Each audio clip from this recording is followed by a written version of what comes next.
Welcome to Inspire Campfire, a podcast where ordinary people tell their stories of extraordinary adventure. These are campfire stories meant to inspire the rest of us to light the fire within, get outside, follow our dreams, and return to tell our own stories. Ready? Let's strike the match.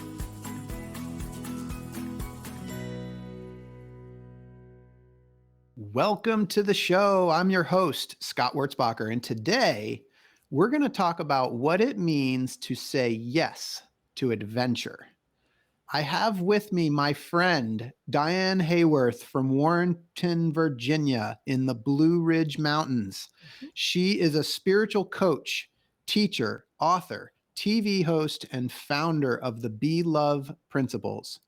Diane combines traditional coaching techniques with neuroscience and deep spiritual truths to help clients connect to their own inner wisdom and become more clear, calm, and confident.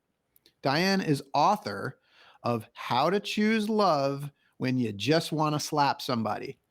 And she was recently inducted into the Evolutionary Leaders in January 2022. Now, I recently received a newsletter from Diane. And the subject line was saying yes to adventure. She and I have known each other for a few years now. And when I got that email, I knew immediately that she needed to be a guest on this podcast. Adventure means something different to everyone. For some, it's climbing Mount Everest, while for others, it could just be a short walk in the woods.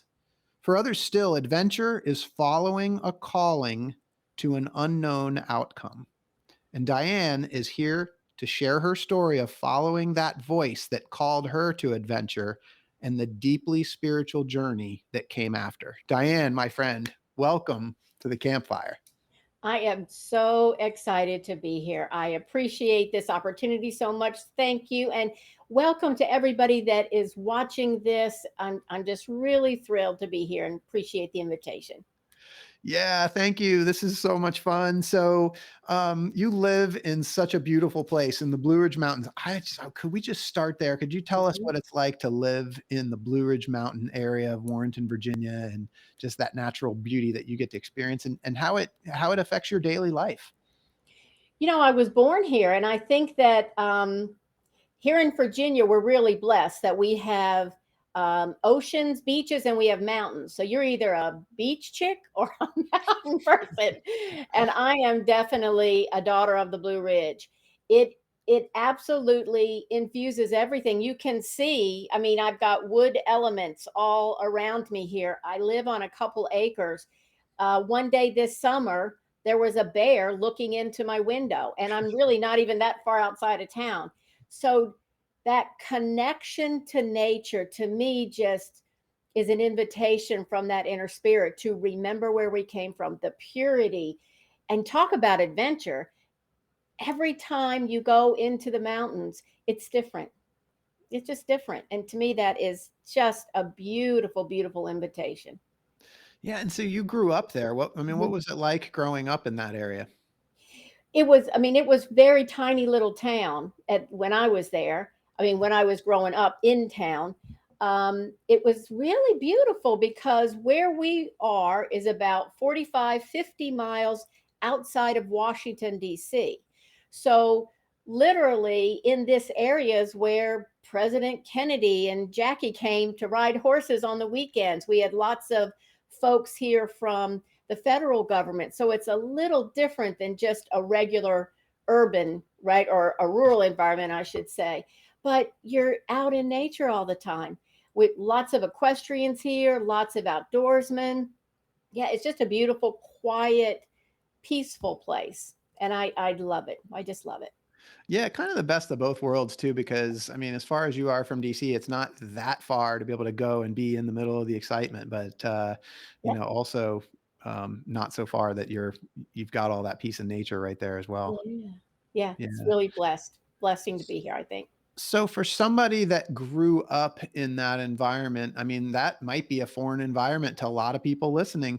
What does adventure mean to you, to somebody that grew up in the Blue Ridge Mountains? You know, I think this might be a little different than what you usually hear from your guests.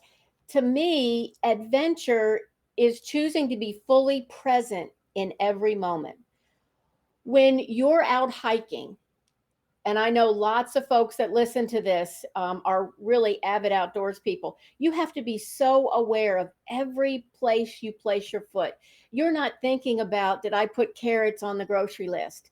Did I remember to vacuum right out the back of the car? You are so present. Yeah. And what I found is there are so many invitations from life to be present where we are, that an adventure could be a walk, it could be a trip, it could be saying goodbye to a friend that is getting ready to transition. There's just every opportunity for adventure when you see that through the eyes of love. And that's what I try to do. Yeah, I love that. And I think one of the things I want to get into as you kind of tell your story is, we've had a broad variety of guests on this podcast. And I, like you said, I mean, adventure means something different to everybody, right? So as I said in the intro, I mean, it could be climbing Mount Everest, but it could just be that walk in the woods that you're just talking about. So, like what is the common thread there between those varieties of people and the kind of the extremities of the adventures that people look for? I think they're all ways to come back to self.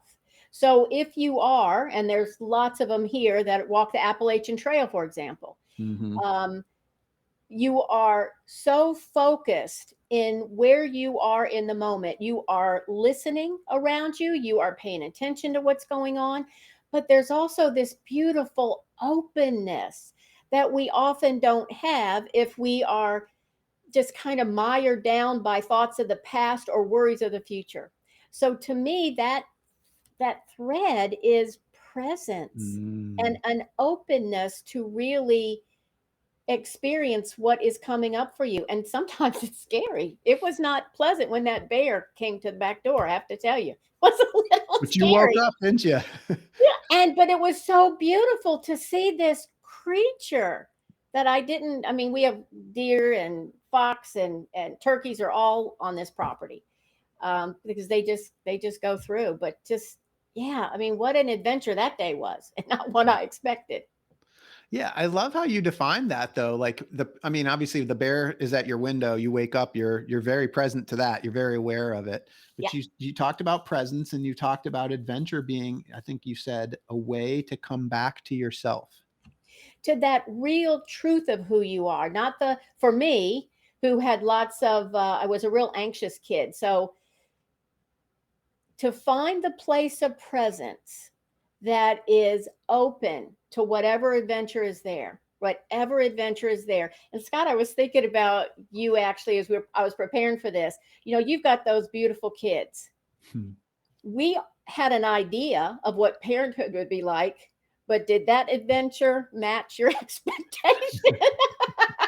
It didn't, I bet. It's an adventure for sure. And it changes as the kids grow, it changes as you grow and evolve. So this idea of adventure to me has evolved now, where I'm a grandmother, I'm a business owner. This idea of adventure for me is everything from a trip where I'm going somewhere new to how can I be fully present with this beautiful soul in front of me. Mm. That to me is an adventure. I love this. So this is going to take us right into your story and this voice that called you to your adventure. So let's get into that. Can we talk about your story? Oh, I'd love to, and I appreciate this. Um, I know that you've had our mentor, Robert Holden, on the show, and that's how we met, actually, was in a mastermind. I was attending an event with Robert Mm-hmm. in Toronto, and this was May 2018. Mm-hmm. And prior to this time, in my spiritual practice, I had been asking, show me how to be an instrument of your peace. Show me how to serve. That had been part of my practice. So I show up for this beautiful 3-day event. And the very first day, Robert invites us into pairs and we do an exercise. And this is a room of about, I don't know, 250 people, I guess. And we were to imagine that we were seated on a foundation of love. And we were to go inside and quietly ask, Love, what do you most want me to know today? Mm. And you and I know that love that's referenced is the intelligent, creative, expansive energy of all there is. Some people call it God, spirit. Robert calls it love, and that's what I do now. So I go into that place, take a breath. Love, what would you most have me know today? And immediately, it's like I'm in a movie. I am observing myself. I'm hearing be love. And I'm okay. I'm seeing myself walk up to my daughter's house, and there's a few steps that go up to the front door, and there's a beautiful glass door on the other side of that. I see my grandson, who at the time was about 15 months old. Uh-huh. I saw the energy of love going from my heart to his. Now I'm watching this as the observer, like a movie, Yeah. but I'm seeing the love exchange between us. And then I heard, greet everyone with an open heart without an agenda. The Wow. next second, I'm inside the foyer and I'm looking at my precious little grandson. But instead of seeing his form, I'm seeing this beautiful energy inside of his little body. And again, I hear a voice that says, see the divine essence in everyone and everything. Wow. The next second, I am in their family room, and it's just my grandson and I. And again, he's 15 months old. We're playing blocks, and he threw a block and hit me in the cheek. You know, the kid's not a great pitcher at this point. He's a toddler. I get hit in the cheek, and immediately I think, oh, he's just a kid. He doesn't know what he's doing. And the voice says, forgive quickly, completely, and unconditionally. Everything goes dark for me. And it's like I could see an outline of a door. And this door starts to just gently, gently, gently swing open, just a tiny bit. And this iridescent, vibrant, golden light just starts shining out of this little door. Now, I've never been to Mardi Gras, but I think this is the energy of what Mardi Gras would be. It was just teeming with light and love and vibrancy. And even now, it's almost overwhelming, because right then I heard, you're all trying to get back here, but remember, you never left the light of the all. And what I realized was, all the love I have for my grandson is such a tiny, infinitesimal, it's nothing compared to the love that is here, not only for us, but is us. It's what connects us. And there was just this glimpse of understanding. And then it was over. And quite frankly, my first thought was, somebody put something in my coffee that day. Right. Because, what was that? Because I'm trying to, I mean, that, like, what an amazingly, like, mind-blowing experience. But you're sitting in a ballroom, right? Yeah. With all the, and across from a partner who's looking at me, and I've got tears streaming down my face, and I can't talk. And, you know, I don't know what she thought. She said, well, what happened? And I'm like, you know, something about love, whatever it was. But I was, it knocked me. I have to say, it knocked me. Hey everyone, it's Scott here. This podcast is a passion project for me because I absolutely love adventure. And it's thanks to the effort of my residential real estate team here in Charlotte, North Carolina, that many of you know as the W Realty Group, that this podcast gets funded. This awesome group of people have unmatched levels of competence and caring for our clients. If you know of anyone looking to buy or sell a home, our team serves the Charlotte, North Carolina market, but we can also help you find an agent anywhere throughout the US or Canada through our highly connected network. When you support our real estate business, you are also supporting this podcast. Thanks for listening, and thanks for your referrals. I am curious, like what kind of a reaction that you got from your partner because it sounds like you kind of, you kind of went into a state, right? Yeah. But it was super quick. I mean, I know now. Well, I mean, I didn't know this person. Yeah. So she was, are you okay? And quite frankly, I didn't know. I thought so, but I wasn't sure. I wasn't sure what had happened. Yeah.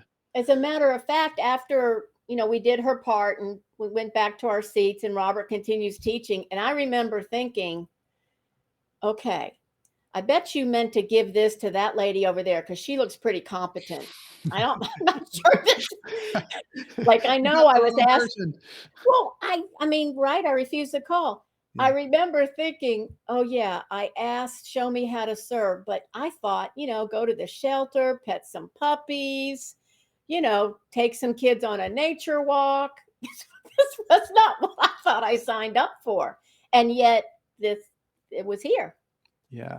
This is incredible. And Robert was episode 54 and it was an incredibly popular podcast episode. I got a lot of really great feedback. So for those that heard that one, I'm sure you all can imagine the kind of environment that Robert creates that helped put you into that place. Oh, yeah. I am just like from a senses standpoint, like as you're describing this, you're talking about seeing energy and hearing a voice. Like, can you just, like, for me and for listeners, like, did you literally hear a voice speaking? Yes. And what like when you saw energy, what did it look like?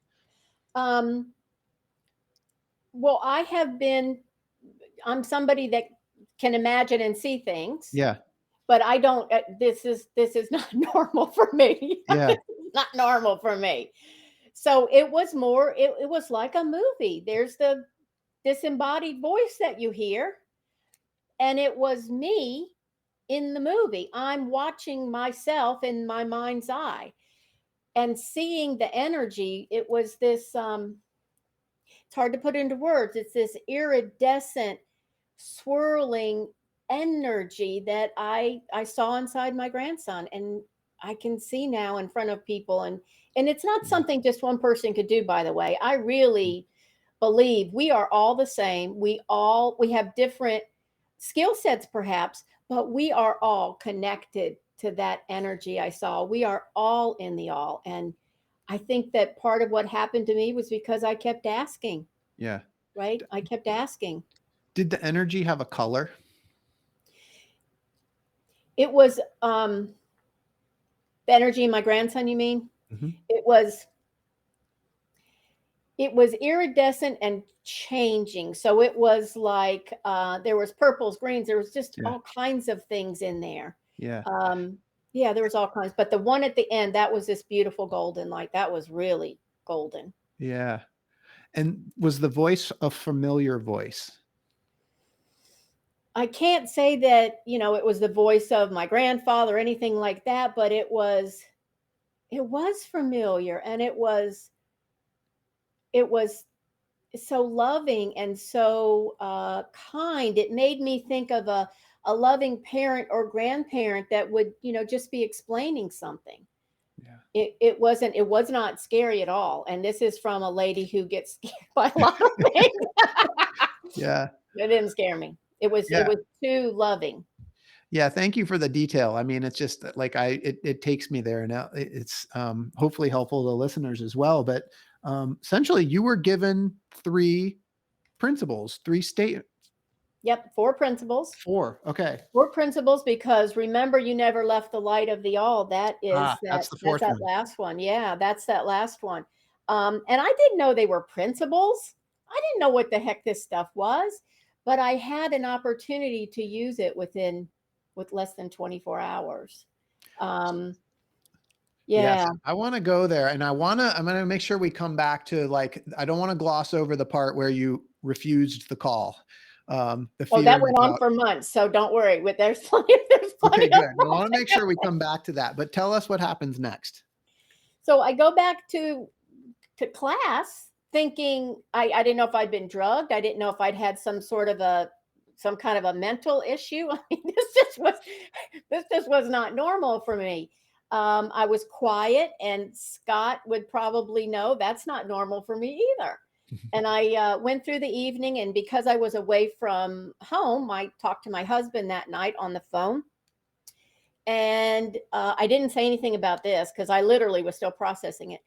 And he shared with me that a friend of ours who had gone through a horrific divorce had his ex-wife had taken their 7-year-old son, their only child, checked into a hotel, thrown the child off a 25-story balcony, and then she jumped.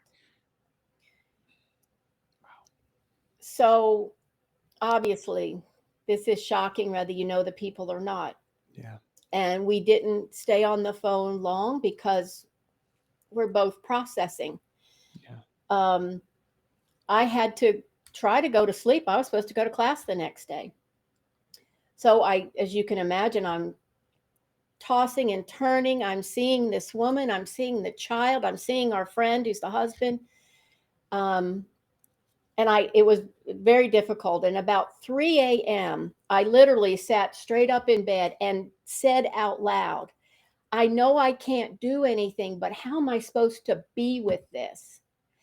And immediately I heard, be love.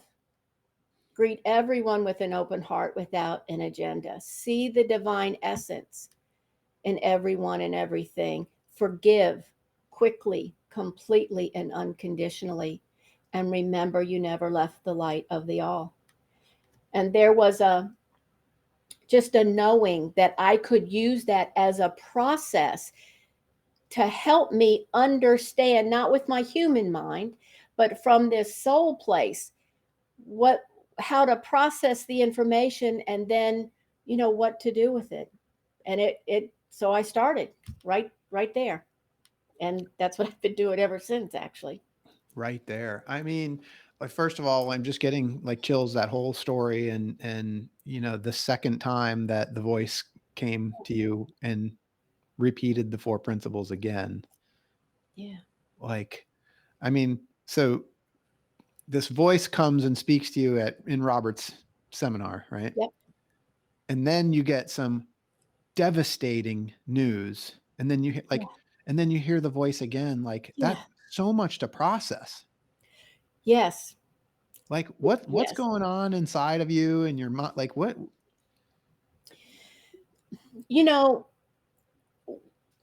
Often when people are on adventures, and I don't care if it's a physical adventure, an emotional adventure, we try to figure things out with our head, right? What is the next move? Sometimes I've found when we really relax into that instinct, that what I call the soul center, that inner wisdom, that's what I counted on to move me forward. Now, my physical body had to adjust because it was a shock. Actually, I ended up losing my voice for over a week. Couldn't speak above a whisper. And even that, I mean, talk about another adventure.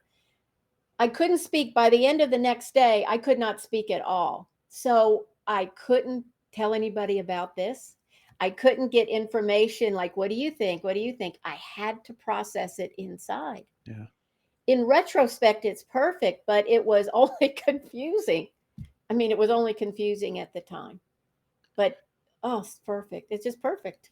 Yeah. So not being able to speak for a week was essentially like, Diane, you need to take a week to just process all of this and figure out what's going on. And you know what else it did?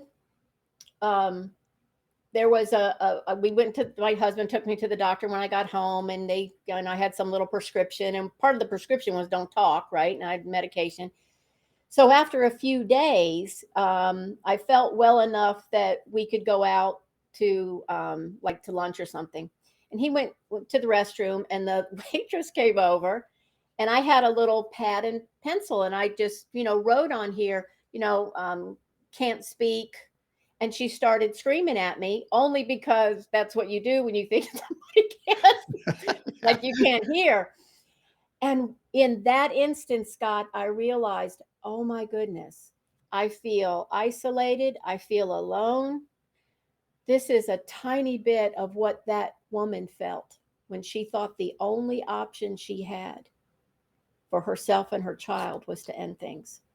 And then I started understanding how isolating it would be in years of depression or have physical issues or whatever it is that's happening to you, right?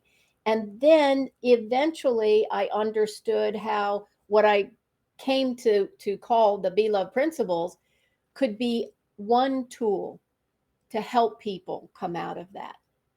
Give them a different perspective. The way I look at it is when we're in a constricted space, right?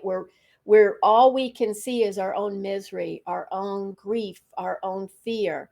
That's a very constrictive energetically. Mm-hmm. What the principles do is help expand your perspective. You go from an ego or personality based, right, understanding to this expanded what I call divine view. And then you just see things, you see things differently. But it's very easy to tell you about this now. At the time, I thought, they're going to lock me up. People are going to people are going to think I'm crazy. And they already had their doubts anyway, because I was already doing spiritual and energy stuff. And I thought, well, this is it. Off I go. Yeah. I'm having a hard time getting past that like first 24 hours and understanding Ooh. like you've got these four principles and you've got this devastating news. Like, are you connecting dots at that point between what happened earlier in the day and then the news that you got that night? And because you've kind of like immediately jumped into, and I think you said like I started right there.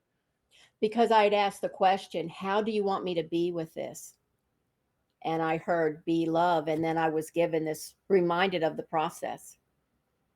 So I have a practice of asking that what I call this inner divine wisdom, the same wisdom that's in you and everybody that's ever going to listen to this. Asking, right? Show me what to do. And I'll be the first one to tell you sometimes I don't listen, but that day I did listen. That day I did listen. That day I did. So can you take us forward from that day? What happens next? So I come home, and the very first thing that happened is I was supposed to be giving, get this, a sermon and teach a class for a church up in the Arlington area, a pretty big church. Okay. So I couldn't speak because I couldn't not talk, right? Because I was going to go. So the day that I get there to preach, I'm in the minister's room before they call us up. And I said, you know what I told you I was going to speak about? And he goes, oh yeah, that's great. I'm like, I'm not going to talk about that. I'm going to talk about something that happened last week. And he went, okay.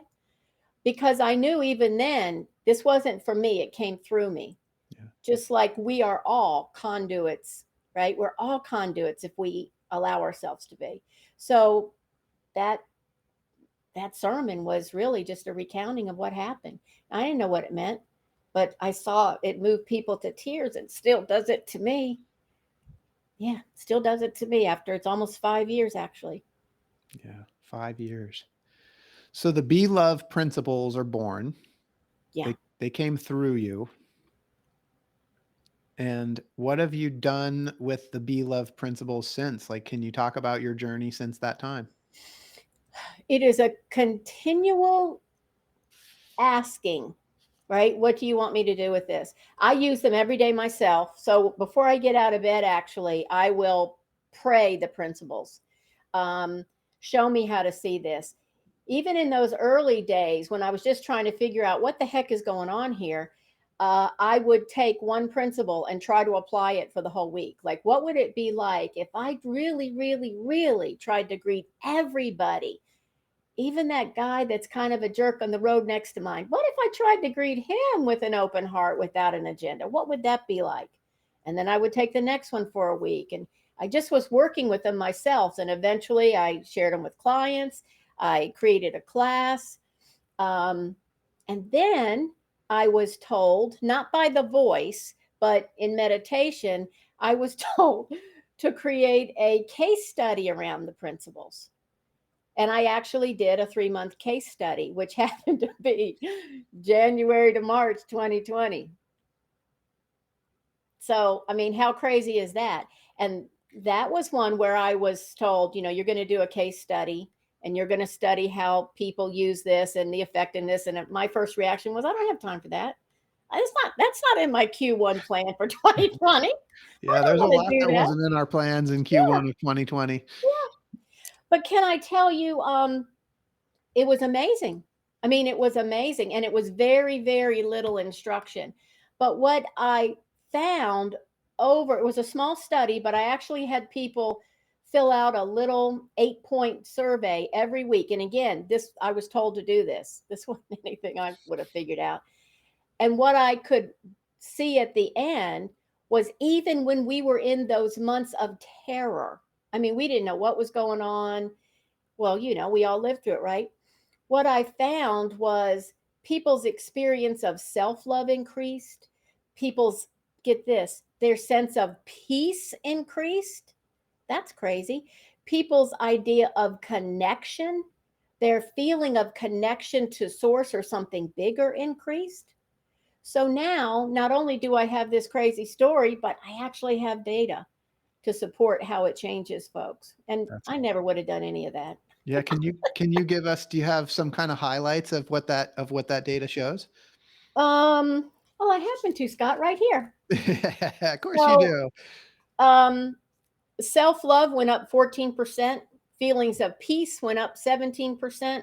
This was for the group. Certain people went up and down and all of that. Happiness went up 14%. Now, who's going to be happy when you're going to be locked down?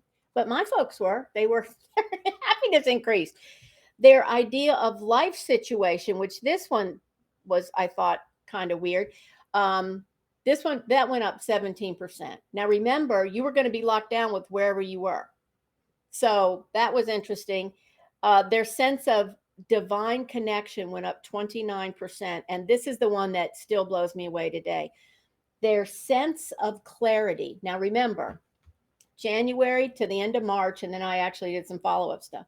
It increased by 60%.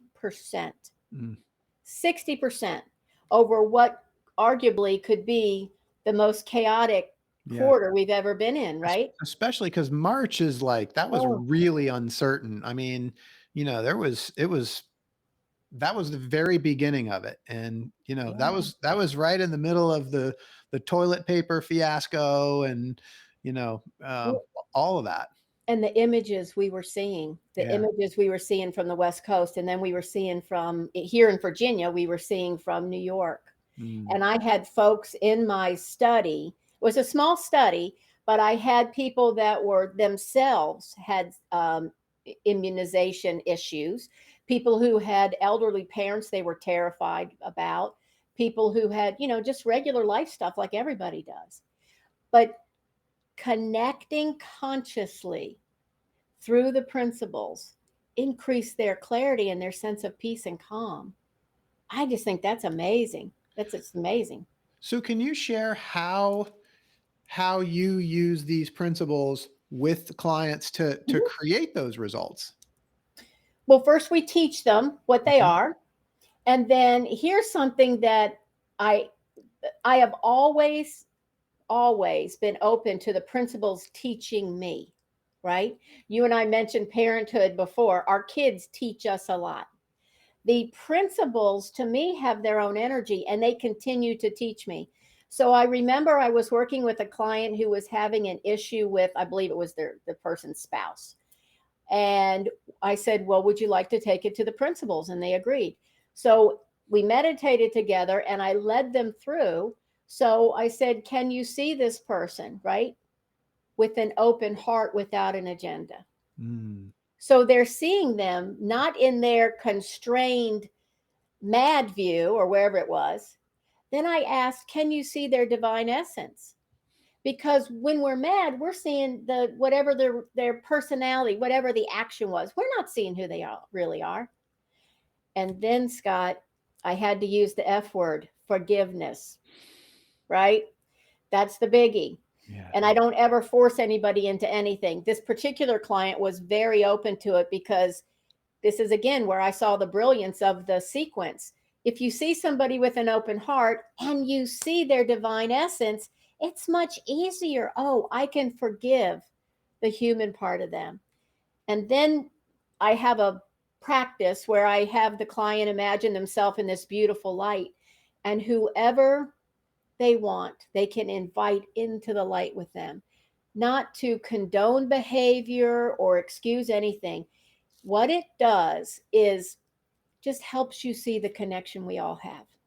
Still deal with the human part, but it's so much easier to deal with the human part. I don't care if it's in one-on-one relationships, your relationship with your health, with adventure, with your relationship to politics.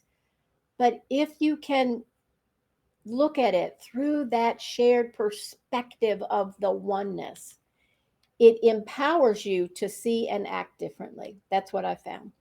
And that's how I work with clients with that. Yeah. I'm wondering about kind of the before and after. I mean, you didn't show up at that Robert Holden event expecting this to happen. No, no, I did not. And I almost didn't go. And Quite this was 5 years ago. And so it was from what you explained, it sounds like it's something that happened really in moments. I mean, like that. yeah. It was just a very few moments. And it changed your life. Absolutely changed the trajectory of my life.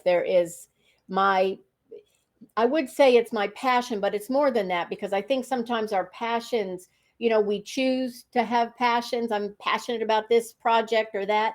This is just the path. And luckily I am passionate about it, because I see how this particular tool, it's not the only tool, but this tool has helped alleviate in me and in my clients and in my students worry and concern. And does it mean we're all on top of unicorns jumping over rainbows? No. But what it does mean, we have a tool now that helps us navigate. And for me, I don't know what you think, Scott, but for me, I don't think the world is calming down. I don't think there's any getting back to normal. But I do think each one of us is being called to consciously create a more loving, collaborative, respectful world where we all can thrive. Yeah. And I think this is one way to do it. I want my politicians and my family members, I want to run a business where, as much as I can, I am acting from that foundation of love. Now, is it every day? Quite frankly, no, Scott. There's days I fall off the old foundation there, but I get back on a lot quicker than I used to.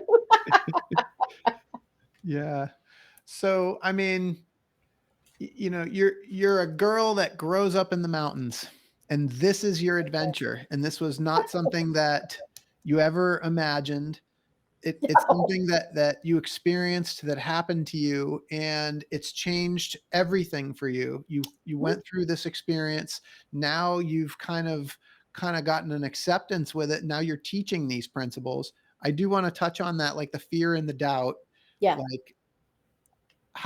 What were those fears and doubts, and what happened along the way? Well, it was just like I had mentioned, this had to be a mistake. I know the divine doesn't make mistakes, but maybe this was at one time, because why would you give this to me? Why would this happen right to me? And I do want to say incredible things happen to folks all the time, but nothing like this had ever happened to me. So there was doubt. What am I supposed to do with this? What if I screw it up? It's just me in this tiny little place in the world. I'm not in the middle of New York or LA. What am I supposed to do with this? So there was all those doubts. But what I realized when I got quiet, doubts, fear always come from here, always come from that ego perspective. And our dear Robert, when I talked to him about it, he said, well, Diane, if you think your ego is going to carry this out, you have every right to be terrified. That sounds like a Robert answer. That's great. But you should be scared, but that's not how or who is going to let this work flow, right? So as much as I can, I connect not only to my own inner wisdom, but I think of the principles as a business partner, right? They're like my partner. How do we work together to work with this? Yeah, and some really amazing things have come through. You just have to Yeah. get out of the way. We just have to get out of the way. That's it. Get our ego out of the way. Yeah. How do you do that? You have to be consciously aware of when the ego is at play, which for me is most of the time. I have spiritual practices that I have put in place now for years and years and years. I've been meditating for probably close to 30 years now, which was everybody thought was weird when I first did it in this little town, by the way. Um, I could I see do, that. Yeah. yeah, I do journaling. I study A Course in Miracles, which again was another weirdo thing to do in a little traditional Virginia Yeah. town. And that every step, as much as possible, I go to the show me what's right, show me what's best for me, show me how I'm here to serve. And just like people show up.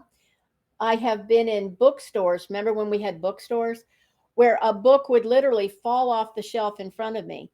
And of course, I would go to pick it up because I'm going to put it back on the shelf. And it's exactly what I needed. And I didn't even know I needed it. So I do my best to pay attention. But I trust that the guidance that my personality and my ego is seeking, right? That it's here for all of us. It's here for all of us. I love that I actually, when you said pay attention, Pay like those attention. words were in my head almost at the same exact time. Cause Yeah. I was like, that's what I was hearing. Like you talked about the book, but I mean, this voice that you heard, the energy that you saw, Mhm. I think things like this, we do, many of us experience it, but we're not paying attention. I think that's a good point. And I think we also don't put it in perspective. I remember being a little girl in the 60s, and on Sunday night, we would watch Walt Disney World. No, we would watch, The World According to Disney, whatever it was. And I remember Walt Disney having a little sketch pad and talking about Walt Disney World. And my father saying, that guy's nuts. That's swamps and alligators. But he paid attention Yeah. to visions. He followed that pull. And now, haha, daddy, there's Right. Walt Disney World has been there for 50 Right. years. We Right. all have these. We just maybe don't think of it as intuition or guidance, but we all get it. Yeah. So you just called it intuition or guidance. Mhm, Would like to tie this back to what we talked about at the very beginning, mhm, which is saying yes to mhm. adventure. So can we Yeah. kind of let's bring this all together and talk about like your story and what this can teach us about saying yes to adventure. You know, what I mentioned in the beginning was, to me, adventure had a lot to being present with what's going on. When I am present with the energy, what I call the energy of the Be Love principles, Mhm. there are doors that open, there are wounds that are healed, there's just opportunities that occur when I say, yes, I'm here, I'm open. I'm just convinced it just wouldn't have worked that way. Because it would have been like, at my age, it would have been much more expected for me to be out on the front deck, just rocking in my chair, waiting for the grandkid to get over here. That's not what's going to happen. I really look at this as the most active part of my life. The adventure of raising children is over. The adventure of nursing my parents to the end of their days, that's over. This is the adventure I'm saying yes to. Yeah. Being of service, to helping people understand how they can connect to that inner wisdom that we all have. What freaking greater adventure could there be? Yeah, to me, it's just the most beautiful thing in the world. Yeah, it sure is. What an incredible story. So what's next for you? Next, I was told, actually, there will be a version of a live class and coaching certification, because I saw what the principal showed me actually was the way to get the work out quicker is to help coaches and teachers learn it and let it spread that way. Yeah, because it's not it's yeah, this is not mine. This is my honor to be the ambassador. And I say I'm the founder. They really found me. I didn't find them, quite frankly. But I know what else to call myself when it came to this. Yeah, I'm here to just spread this to any heart that's open to hear it. Yeah. That's it. Yeah. Okay. I love this. And, with one of the things we talk about in this podcast a lot, which ties into this exactly, is this voice that calls us to Yeah. adventure, right? But you have to listen, right? So, and I think sometimes, like what we just talked about, we might call it not paying attention or not being present, but that may be the reason why we don't listen to the voice, or maybe we hear it and we just kind of disregard it, Or we're right? busy. We think we're too busy, or I'll get to that later. I've got to go watch the latest episode of Housewives or Yellowstone or whatever it is, right? Instead of, yeah, sitting in that presence. Or possibly thinking like, you have the thought, but you're like, I'm not going to do that. Like people might judge me, like, what are they going to think or Yeah. whatever. How, like, what's your advice, like for your coaching clients and for listeners, like, how do you best listen for that voice that calls to adventure and not disregard it? That's such a good question. And I really appreciate you asking it. What I find and what my clients and students find is that when the doubts, when the voices that try to talk you out of something, when they are fearful, when the energy is anxious, stressful, that is not that inner voice. The inner voice that called me to this adventure, and when I think of it, every other adventure that has been true to my heart, is this consistent, loving voice that is supportive, and it is never ever negative, anxious. That's just not the way it is for me or anybody that I've ever spoken with. But to hear that, you need to be in a place of peace, which is the number one reason I go take a walk in the woods. Why I Mm, want this is, can you see the tree behind me? That is the angel oak. And to me, I just love the idea of being enveloped in nature because that's where it's just a beautiful way to hear the voice to me, rather it's artificially here or if it's right out there. Sometimes I just get flowers and put them on my desk. Anything nature element helps me connect, especially at the beginning. That was a yeah. big thing for me. And you're living in it there in the Blue Ridge Yeah, Mountains. I am Like, living in it, buddy. for at the risk of like repeating something too many times, what is it about nature that allows you to connect with yourself? To me, it's the purity. It is the non-judgmental aspect.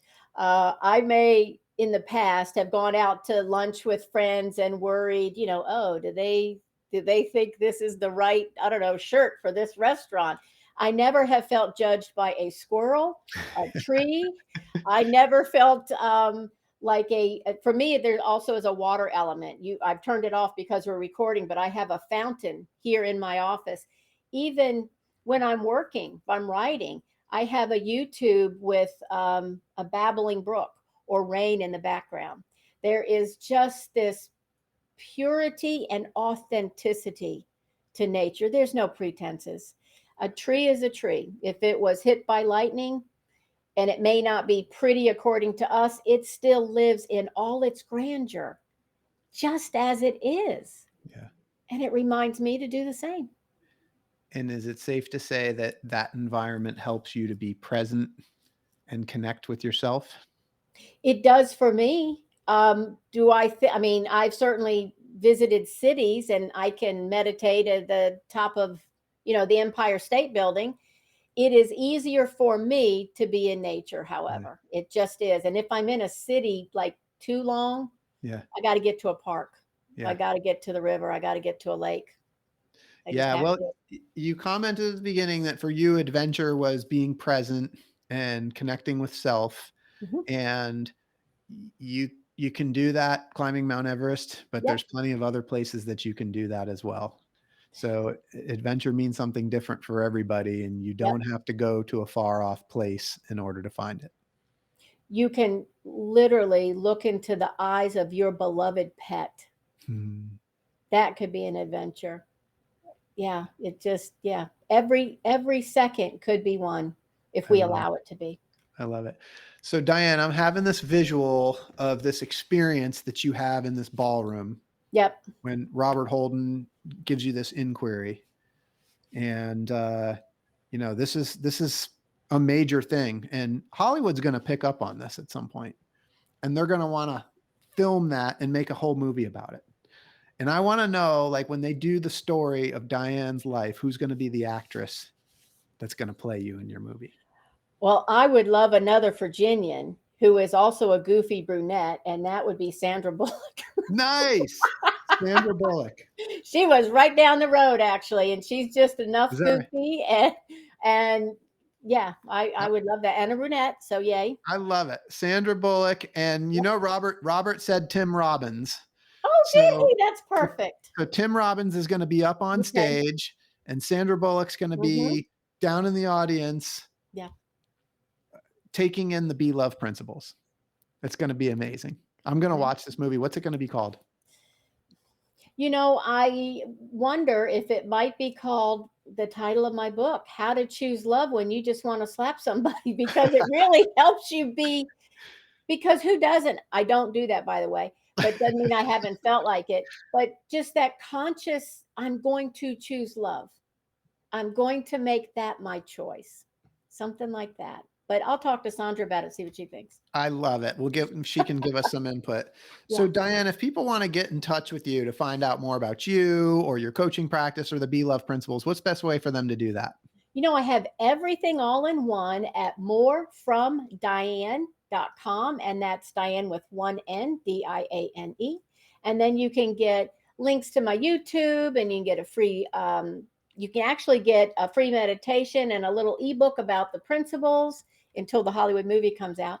And you can follow me there. Now, it would be my honor to just to help share this with other people. And thank you so much, Scott, for giving me this opportunity to do this. I love you have everything in one place. That's amazing. And thank you so much for being here. And for those of you listening, I hope you've been inspired today as much as I have.